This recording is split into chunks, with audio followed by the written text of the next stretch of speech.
It's my honor to introduce Brother Jyn Sotom. He traveled over 5,500 miles from Stockholm, Sweden, to be here with us. He is the International Secretary of the Swedish Union SEKO, which represents postal workers and other service and communications workers. Brother Jyn has worked in the postal sector for 40 years. His first job was delivering Christmas postcards, just like a lot of us. And today he represents over 110,000 SEKO members, about 30,000 of which are employees of PostNord Sweden, the country's national post office. We've come to know Brother Jyn because of his work at UNI Global Union, the International Federation of Trade Unions, to which NALC is affiliated. NALC and SEKO both belong to UNI Post and Logistics sector, which brings together postal unions from around the world to discuss the challenges and strategies they are facing. Brother Jyn serves as UNI Europa Post and Logistics President and was elected Deputy World President of UNI Post and Logistics last fall at the Post and Logistics Congress in Bangkok, Thailand. Our affiliation with UNI is so important because it gives us a preview into many of the fights that may come our way, as I discussed, as you might remember in great detail, Monday morning, and duration, I might add. Right now, post offices worldwide are facing the same issue. How do we fund universal service when letter mail volume has dried up and the parcel market is increasingly competitive? Our postal service, we face the same challenge. Of course, by learning how other companies react, we can better build our strategy to fight back.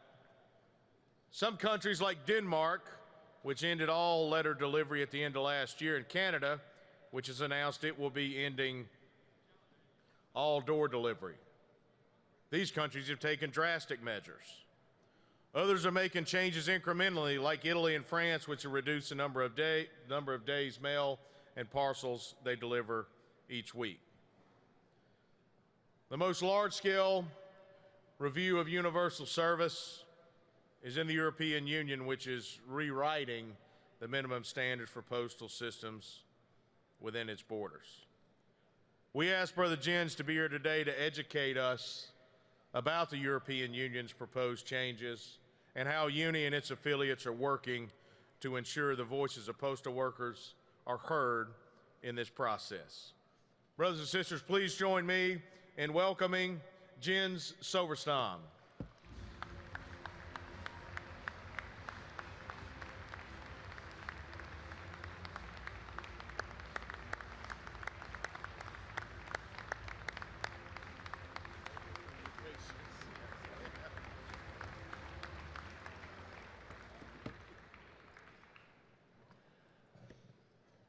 Thank you very much for the nice introduction, and also it's always good to see so many postal workers in the same room coming together to use their democratic rights. I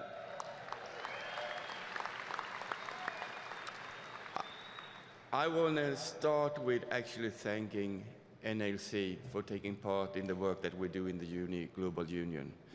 It's an important job that you take on when you participate.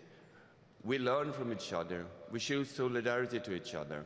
And NALC has meant a lot for us in Sweden, my country, when it comes to how we deal with Amazon. We heard from you that they often start with signing an agreement with the post. Then they move on. They use other operators without collective agreements.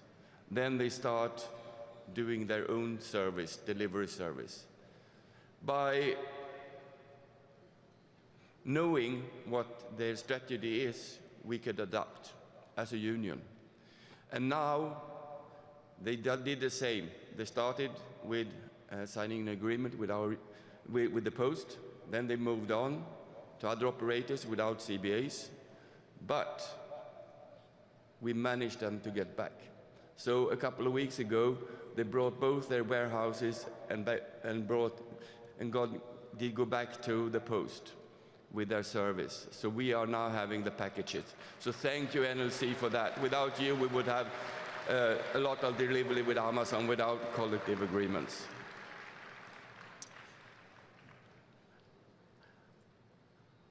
We need to fight now. This is the time to fight for the delivery service of letters. We are seeing in Europe a big threat to that. A lot of countries has gone to less service. Some have gone to 2 days a week, some have gone to 1 day a week. A country that Denmark, they have abandoned the letter service in their country. Post are not delivering it anymore. And this is, of course, very, very serious. We can see that the private company that took over by 1st of January this year are now up to 30,000 complaints, lost letters, service is not working, they can't really cope with it. And Denmark says, we can't go back. The post can't deliver mail anymore. They have taken away their sorting centers, they have taken away the network that they had. So how will a country deal with the information to the citizens when the post is not there? That's a really challenge for them. We are in Europe now looking at a situation where we will have new rules and new law set on European level. And for us, of course, we want it to be as good as possible. The three previous postal directives or laws on European level, they were trying to liberalize the market. That was the main goal of it. And after 20 years of trying to do this, they succeeded. And now we can say that liberalization failed. They promised us that if we liberalize the postal market in Europe, it would give us new service. It would give us more service. It failed. It didn't do that. We also see that it has put pressure on our CBAs in Europe. The unions have had to try to keep up with that because we see that new companies that comes in, they cherry pick, they only deliver in the cities, and they don't want to write any CBAs. So liberalization really failed. Another trend we can see in Europe is the post offices. They are replaced by post boxes. They put up it, and you can get your post box, your parcel whenever you want from there.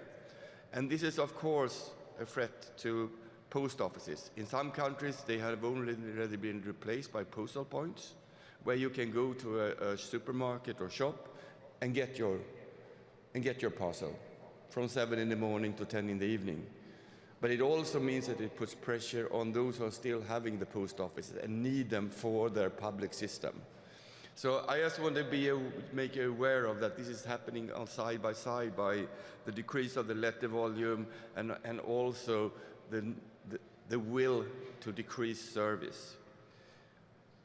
We, as Union Europa Post and Logistics, as postal unions, we have taken on the fight with the European Commission when they try to lower service.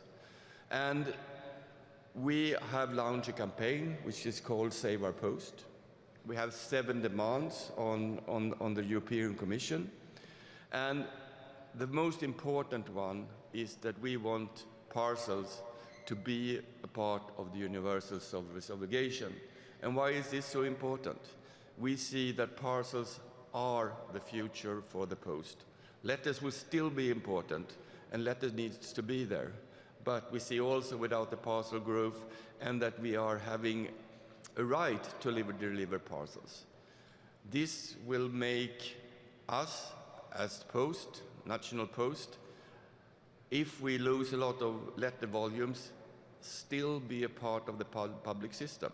Because why would a state own a parcel company when there are so many other private operators? The letters are important. The connection to have an infrastructure in each country with Parcels and letters needs to be there, and the connection are we fighting for. The second thing we want and we demand is that they invest in the post. We see that decreasing the service is not the right way to go. Find new services, find new ways of supporting the post. Let us be a part of the public system in each country.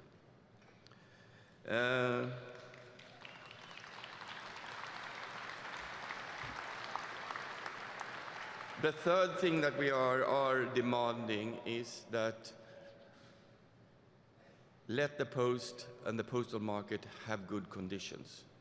We want full-time jobs, we want social conditions, we want CBAs, not only in the post, but the whole sector. And it's important because otherwise we will have a race to the bottom. So let us fight for that, and that is something we are demanding.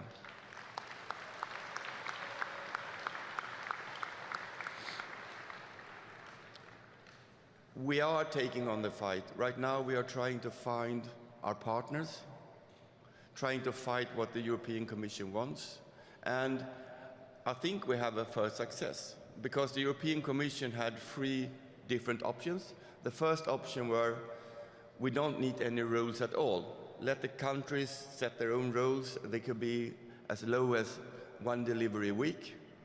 That option is now gone. We won that fight.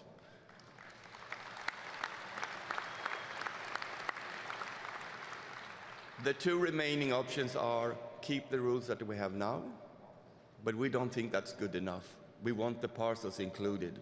So that is something that we will continue to fighting for, and we will hopefully win. We will know by the beginning of next year.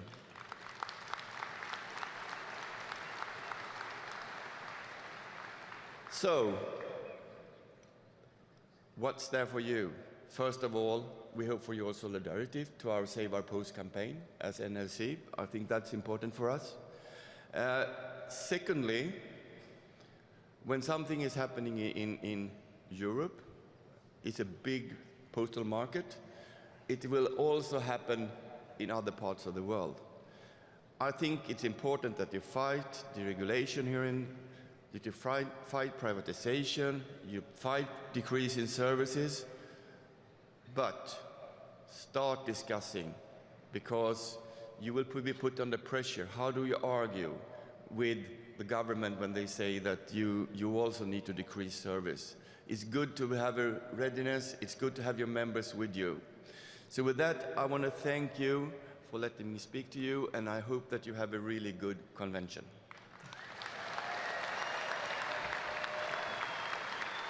Great job. Thank you. This is for you. We have a thing we do called a letter carrier cheer. Okay. How about a letter carrier cheer for Brother Jyn? Hip, hip. Hip, hip. Hip, hip. Fantastic. Yeah, thank you. So much.